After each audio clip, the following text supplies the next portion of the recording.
My name is Christian and I've been a member of the Vintage Motorcycle Club for about 4 years or so.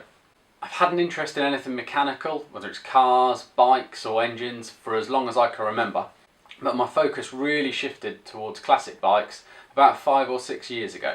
I'd owned a Kawasaki ZX-7R, which for me was really my childhood bedroom wall poster bike, along with the Honda SP1.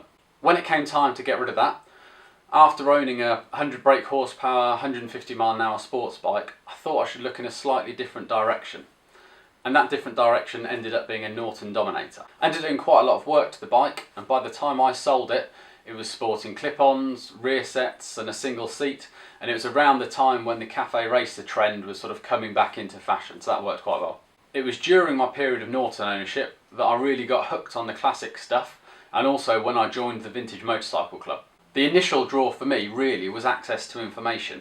For all the modern bikes, you can go on the internet, you can go onto the forums and there's loads of information there.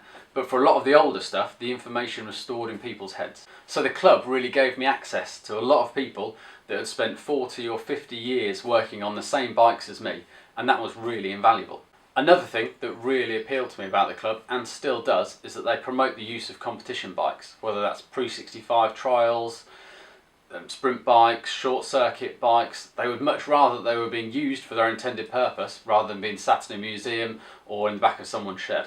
So this means that there's always a lot of motorsport going on. If you've never been, I'd thoroughly recommend that you go along to the Festival of 1,000 Bikes at Mallory. The smell of Castrol, the sound of high compression race engines running on methanol, if that doesn't get you hooked, then nothing will.